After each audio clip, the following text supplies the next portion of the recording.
Special report में news room से आपका स्वागत है। आपके साथ मैं हूं अंजना ओम कश्यप। बात सबसे पहले सैफुल्ला की, वही आतंकी जिसे लखनऊ शहर के बीचों बीच ठाकुरगंज में उसी के घर में मार गिराया गया। लेकिन आखिर 11 घंटे तक ये एनकाउंटर क्यों चला? यूपी एटीएस के सामने क्या परेशानी आ रही थी? कैसे इस एनकाउंटर को अंजाम तक ले जाया गया और कैसे आखिरकार उसे मार गिराया गया? क्योंकि सरेंडर वो करने को तैयार नहीं हो रहा था। देखिए रिपोर्ट।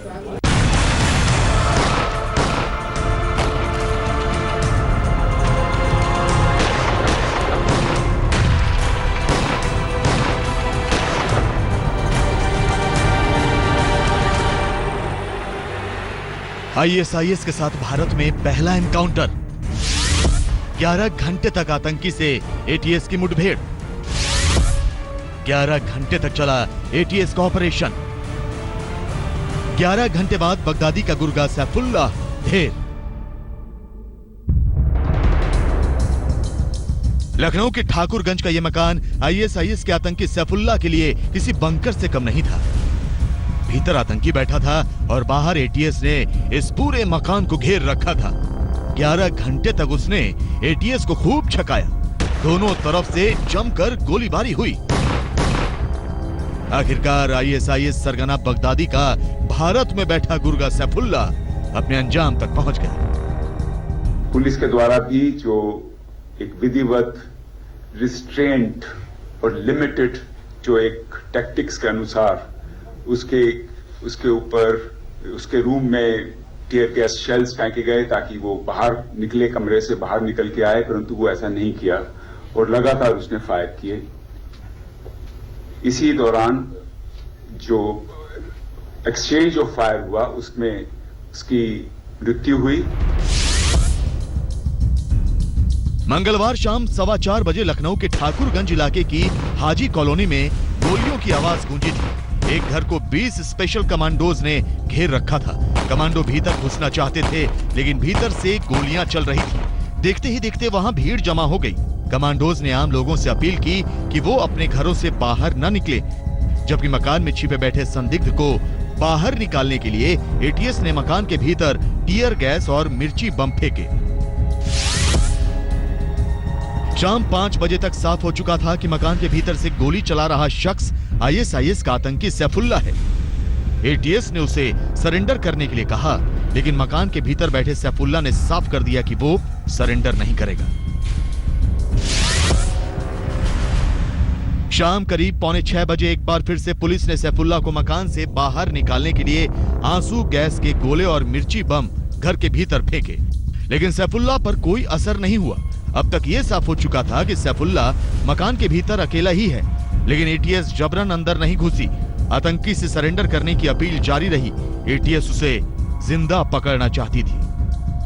काफी लोगों से उससे बात करा के प्रयास किया गया, परंतु वो किसी बात को नहीं माना और लगातार उसने फायर किया पुलिस के ऊपर। शाम ढल गई, लेकिन हालात जस के तस थे।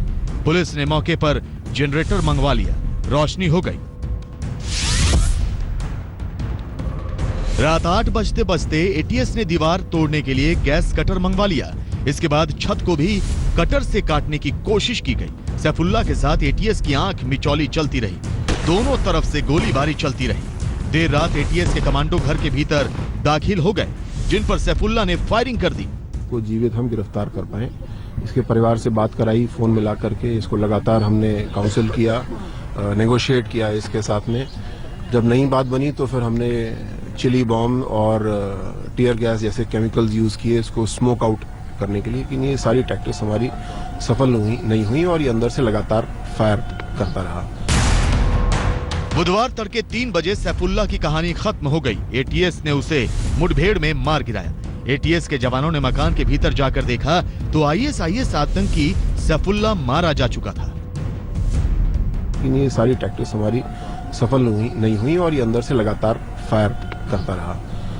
जब कोई विकल्प नहीं बचा तो फिर कमांडोज ने स्टॉर्मिंग ऑपरेशन किया अंदर, और जब हम लोग ने रूम एंट्री की तो इसने हमारे ऊपर फायर किया। हम लोग ने भी प्रत्युत्तर में इसको फायर किया और लगभग 4 या 5 गोलियां इसको लगी और सैफुल्ला नाम का व्यक्ति वहां पे मारा गया। करीब 11 घंटे तक एटीएस ने हर कोशिश कर डाली कि सैफुल्ला जिंदा पकड़ा जाए, ताकि उससे उसके नेटवर्क और मॉड्यूल के सारे राज उगलवाए जा सके। लेकिन सैफुल्ला ने एटीएस की हर तरकीब पर पानी फेर दिया। वो भीतर से लगातार गोलीबारी करता रहा। आखिरकार एटीएस कमांडोज की गोलियों ने उसका काम तमाम कर दिया। मौसमी सिंह और बालकृष्ण के साथ शिवेंद्र श्रीवास्तव, ठाकुरगंज, लखनऊ, आज तक। जिस घर में आतंकी सैफुल्ला ने अपने आप को बंद कर लिया था, आइए आपको उस घर में लिए चलते हैं, क्योंकि ये घर नहीं बंकर बन गया था उस आतंकी के लिए। उसके हर कोने में क्या राज छिपा है, कैसा वो घर था, कहां पे छिपे हुए थे ये लोग, कैसे पुलिस आखिरकार उन तक पहुंची, बता रही है हमारी सहयोगी मौसमी सिंह।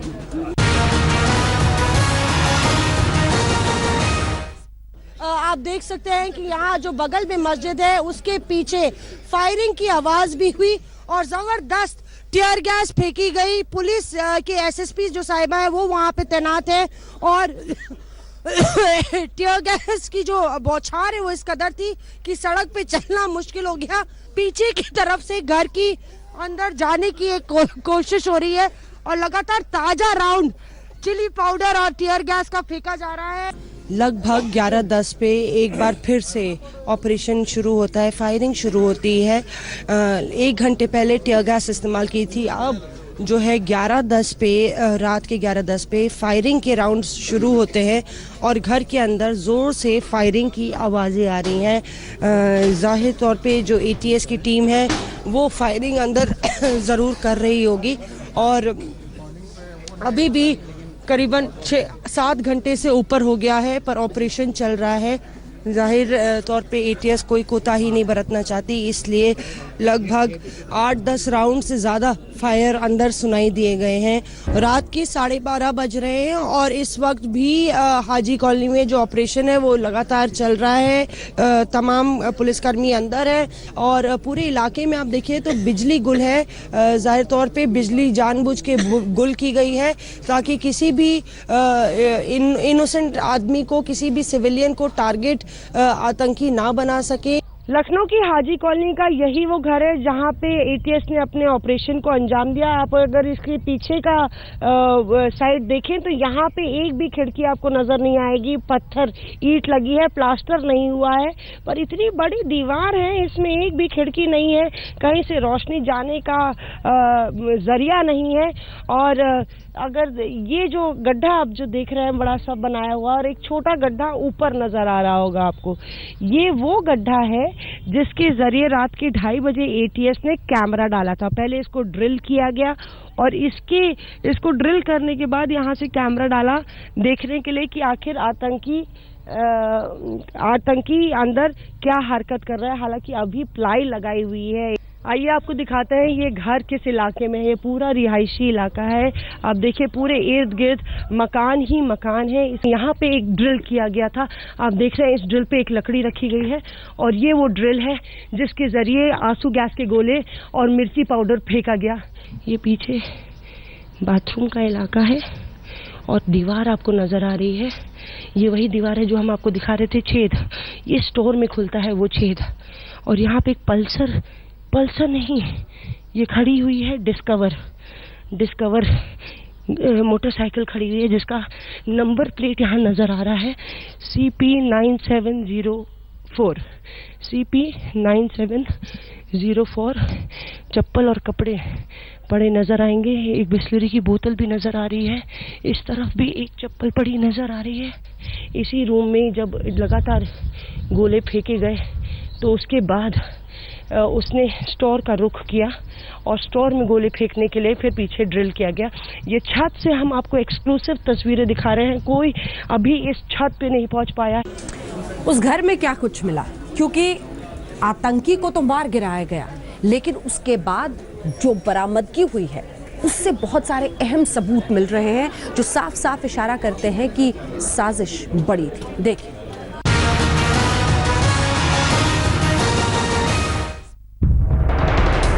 11 घंटे की मुठभेड़ के बाद आईएसआईएस आतंकी सैफुल्ला को मौत के घाट उतारने के बाद जब एटीएस के कमांडोज उसके ठिकाने पर पहुंचे तो उनके होश फाख्ता हो गए।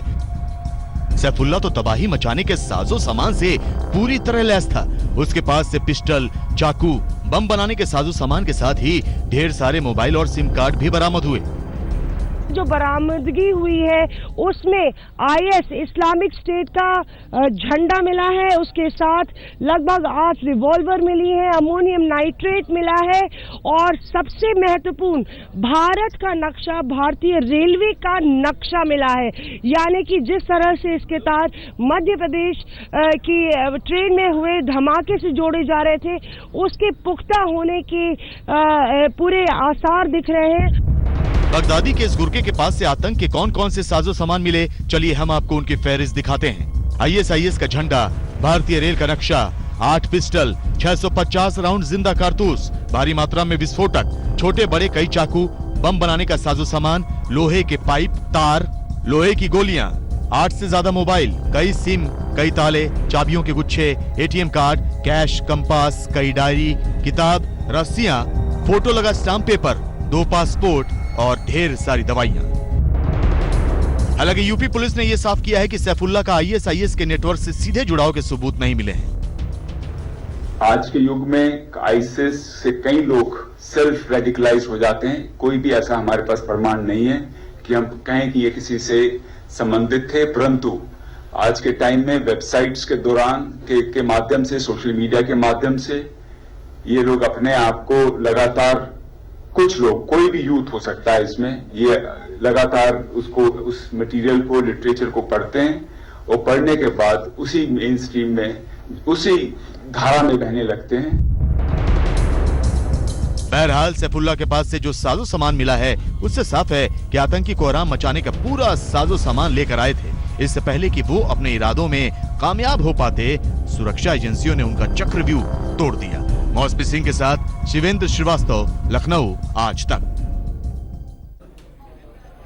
एक सैफुल्लाह को मारा गया, लेकिन और कितने सैफुल्लाह? मंजीत नेगी हमारे साथ, हमारे सहयोगी हैं।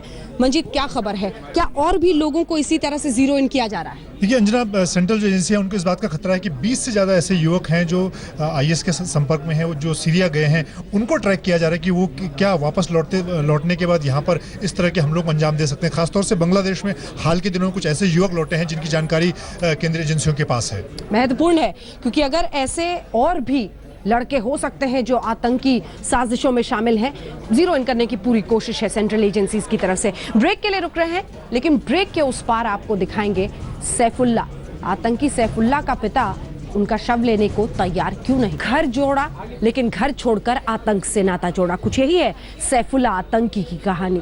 अब पिता साफ कह रहे हैं, अपने बेटे का शव मुझे नहीं चाहिए। जो देश का नहीं हो सका वो हमारा भी नहीं है। लेकिन इस बीच सैफुल्लाह का ये सऊदी अरब प्लान पूरा था क्या? देखिए।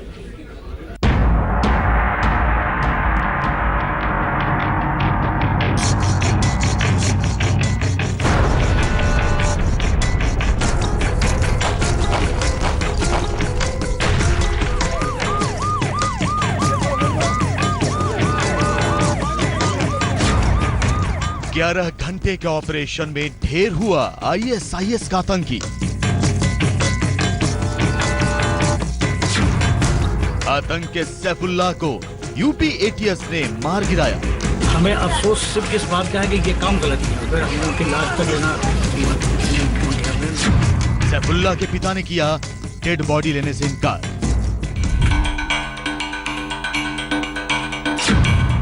ढाई महीने पहले सैफुल्लाह ने छोड़ दिया था अपना घर।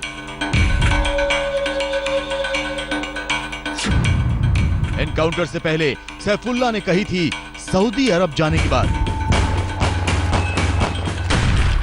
लखनऊ के ठाकुरगंज में हुए ISIS से प्रेरित सैफुल्लाह के एनकाउंटर ने देश भर में दहशत सी फैला दी है। उत्तर प्रदेश की राजधानी लखनऊ में एंटी टेरर स्क्वाड ने सैफुल्लाह को तो मौत के घाट उतार दिया, लेकिन यहाँ डर ये पैदा हो गया कि देश में कैसे बगदादी अपने आतंक की जड़ें जमा रहा है। आज हम सैफुल्लाह का पूरा सच दिखाएंगे। आखिर कैसे वो ISIS के नेटवर्क से जुड़ गया, सैफुल्लाह आखिर कौन है, उसका पूरा बायोडाटा क्या है, और वो ISIS के इशारे पर इंडिया के लिए दहशतगर्दी का कौन सा मंसूबा तैयार कर रहा था। ये कानपुर में सैफुल्लाह का अपना पुश्तैनी घर है। आज सैफुल्ला के पिता सरताज अपने बेटे की डेड बॉडी लेने से इनकार कर रहे हैं और ये भी कह रहे हैं कि देशद्रोही बेटे की लाश उन्हें नहीं चाहिए। वो एकदम बिल्कुल ट्रू नेशनलिस्ट है, सही मामले में देशभक्त है। देखिए, देशभक्ति को उन्होंने अपने पुत्र से भी अधिक अहमियत दी। मैं उनको सलाम करता हूं। सैफुल्ला ISIS के खुरासान मॉड्यूल का मेंबर बन चुका था और जल्दी ही हिंदुस्तान छोड़कर सऊदी अरब जाने वाला था और 2.5 महीने पहले घर छोड़कर जा चुका था। सैफुल्ला कहता था कि वो इतना पैसा कमाकर दिखाएगा कि सब देखते रह जाएंगे। जिस वक्त सैफुल्ला ने घर छोड़ा वो अपने साथ पासपोर्ट, ड्राइविंग लाइसेंस, आधार कार्ड के साथ साथ अपने सारे सर्टिफिकेट लेकर गया था। सूत्रों के माने तो करीब साल भर पहले सैफुल्ला ने एक लैपटॉप खरीदा था, लेकिन वो अपने लैपटॉप को किसी को छूने नहीं देता था। सैफुल्ला के पिता बताते हैं कि उसने इंटर तक पढ़ाई की थी और अकाउंट्स का कोर्स भी किया था। सरताज के 3 बेटे हैं, सबसे छोटा बेटा सैफुल्ला ही था। पढ़ाई इंटर कर चुका था वो। इंटर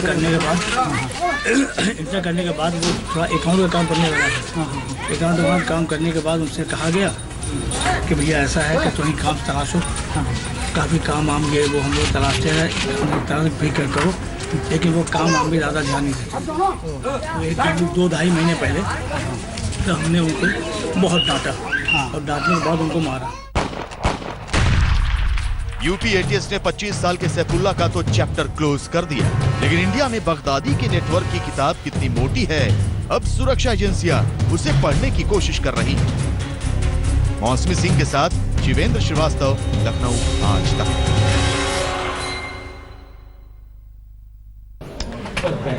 आइए दिखाते हैं आपको। दरअसल सैफुल्ला की बात तो बहुत हो रही है, आतंकी बता दिया गया, 11 घंटे तक एनकाउंटर चला जिसमें आखिरकार उसे मारा गया, लेकिन तरीका क्या था?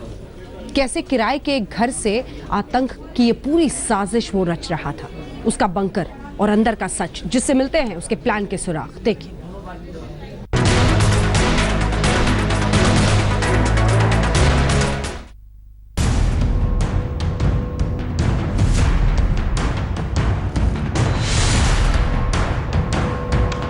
यूपी ATS यानी एंटी टेररिस्ट स्क्वाड मंगलवार सुबह मध्य प्रदेश के शाहजहांपुर में हुए ट्रेन धमाके के सुराग तलाश रही थी और उसकी तलाश लखनऊ में ठाकुरगंज के उस घर तक पहुंच जाती है जिसमें सैफुल्ला दहशत के सामान के साथ छुपा बैठा था। इसके बाद तो 11 घंटे तक एनकाउंटर चलता है। पूरे देश में ISIS के आतंकी से मुठभेड़ की खबर फैल जाती है। सैफुल्ला को मार गिराया जाता है और घर से भारी मात्रा में विस्फोटक, भारतीय रेलवे का टाइम टेबल, बम बनाने की सामग्री, कई पिस्टल, चाकू, भारतीय करेंसी और मोबाइल फोन बरामद होते हैं। साथ ही ISIS का एक झंडा भी मिलता है। सूत्रों की माने तो सैफुल्ला और उसकी आतंकी ब्रिगेड के निशाने पर लखनऊ का बड़ा इमामबाड़ा था। यही नहीं, सूत्रों से यह भी पता चला कि वो शिया धार्मिक स्थलों को निशाने पर लेने के फिराक में था और सैफुल्ला ब्रिगेड शिया जलसे या शियाओं के किसी जनाजे को निशाना बनाने वाले थे और उन्होंने प्लानिंग के ट्रायल के लिए मध्य प्रदेश में ट्रेन के पाइप में बम प्लांट किया था। सूत्रों के मुताबिक इस बम पर उन्होंने अंग्रेजी में इस्लामिक स्टेट इज हियर भी लिख रखा था और इसकी तस्वीरें सीरिया भेजी थी।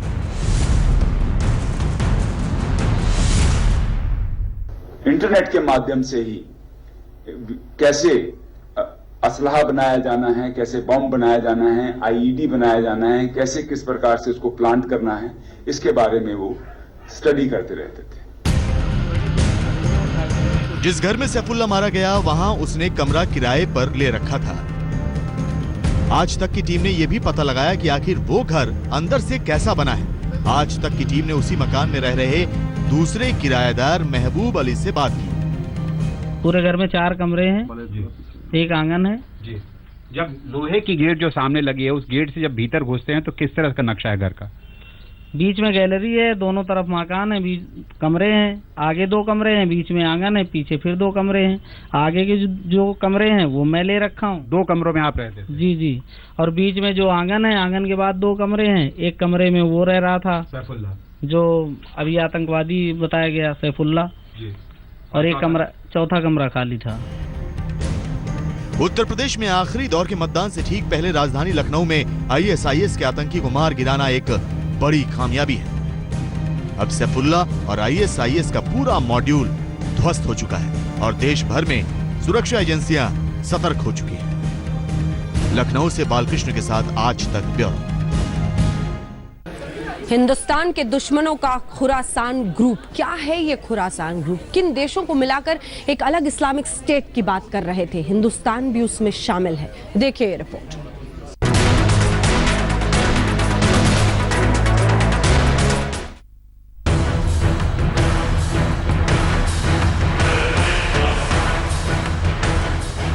आतंक का झंडा बरदार यूपी एटीएस के हाथों अपने अंजाम तक पहुंच गए। हाँ, जिंदा पकड़ा जाता तो कई राज बेपर्दा होते, लेकिन फिलहाल यूपी एटीएस ने जो खुलासे किए हैं वो चौंकाने वाले तो हैं ही, चिंता का सबब भी है, क्योंकि आईएसआईएस हिंदुस्तान में आतंक और खौफ का वही राज कायम करना चाहता है जो उसने इराक और सीरिया में किया था। आईएसआईएस की विचारधारा से प्रभावित होकर यूपी के कुछ लड़कों ने खुरासान ग्रुप तैयार किया।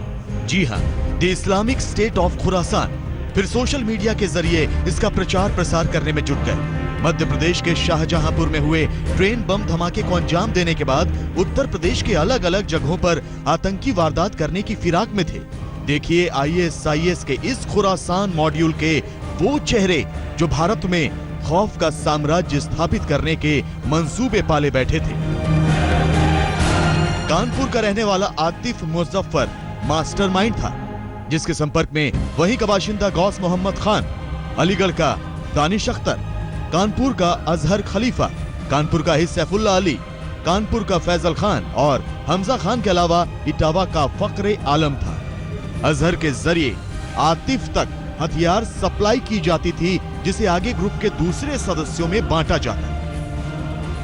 ये पूरा का पूरा जो मॉड्यूल है ये ध्वस्त हो चुका है। अब हमारा मुख्य रोल ये है कि हम जितने भी लोग पकड़े गए हैं उन सब की प्रॉपर इंटेरोगेशन करके इसकी डेप्थ तक जाएं और ये देखें कि ये कहाँ से फाइनेंस हुआ और कौन लोग इसमें शामिल थे या इनके क्या आगे इनके विचार थे कार्य करने के। ये सब चीजों के ऊपर हमारा कार्य चल रहा है। यूपी एटीएस के मुताबिक कानपुर, लखनऊ और इटावा के संदिग्ध आतंकियों के ठिकानों से लैपटॉप, मोबाइल फोन और बड़ी संख्या में आईएस का साहित्य दबिक मिला है। इसके अलावा इनके पास से बम बनाने में इस्तेमाल होने वाले कई सामान भी मिले हैं। लैपटॉप और मोबाइल फोन की पड़ताल की जा रही है ताकि पता चल सके कि ये कितने लोगों के संपर्क में थे और किस किस से चैट करते थे। दरअसल आतंक के सरगना अबू बकर अल बगदादी को लगता है कि वो अफगानिस्तान और पाकिस्तान में तो बहुत आसानी से अपनी पैठ बना लेगा, लिहाजा अब उसका पूरा ध्यान हिंदुस्तान पर है। शुरुआत में तो उसने खुरासान का जो नक्शा दुनिया के सामने पेश किया था उसमें हिंदुस्तान के गुजरात, राजस्थान, पंजाब, हरियाणा, हिमाचल प्रदेश, जम्मू कश्मीर और उत्तराखंड का हिस्सा शामिल था, लेकिन बाद में उसने पूरे हिंदुस्तान, श्रीलंका, नेपाल और चीन के आधे हिस्से को ही खुरासान में शामिल कर लिया। लेकिन अब बगदादी और उसके गुर्गों की हालत देखकर ये साफ है कि उसका ये ख्वाब कभी पूरा नहीं हो सकता। भारतीय सुरक्षा एजेंसियां पूरी तरह सतर्क और मुस्तैद हैं। हाँ, खतरा कायम जरूर है क्योंकि 13 आतंकियों में से 6 का अभी तक कोई सुराग हाथ नहीं लगा है। तलाश इनकी अब भी जारी है। हैदराबाद से आशीष पांडे और लखनऊ से मौसमी सिंह के साथ शिवेंद्र श्रीवास्तव, आज तक।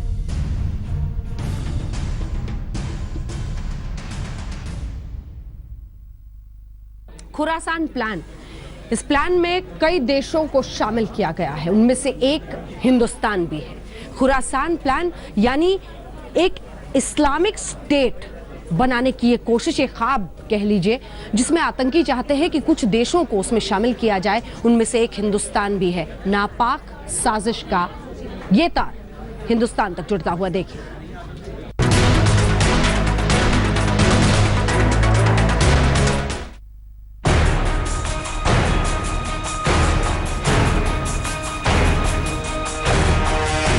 खुरासान ये फारसी शब्द है, इसका मतलब होता है जहां से सूरज उगता है।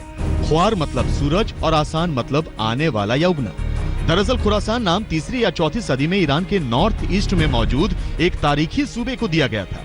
तब ईरान के इस राज्य के अलावा मध्य एशिया के कुछ इलाके अफगानिस्तान, तजाकिस्तान, तुर्कमेनिस्तान और उज्बेकिस्तान भी खुरासान का ही हिस्सा हुआ करते थे। बस यही तारीखी खुरासान बगदादी को इतना भा गया कि उसने आतंक की जमीन पर अपनी सोच के हिसाब से खुरासान का एक नक्शा खींच डाला और इस नक्शे में खास तौर पर उसने हिंदुस्तान का नक्शा जोड़ा। शुरुआत में बगदादी ने खुरासान का जो नक्शा दुनिया के सामने पेश किया था, उसमें हिंदुस्तान के गुजरात, राजस्थान, पंजाब, हरियाणा, हिमाचल, जम्मू कश्मीर और उत्तराखंड का हिस्सा भी शामिल था। इसी के साथ स्पेशल रिपोर्ट में न्यूज रूम से इतना ही, लेकिन देश दुनिया की बाकी खबरों के लिए आप देखते रहिए आज तक।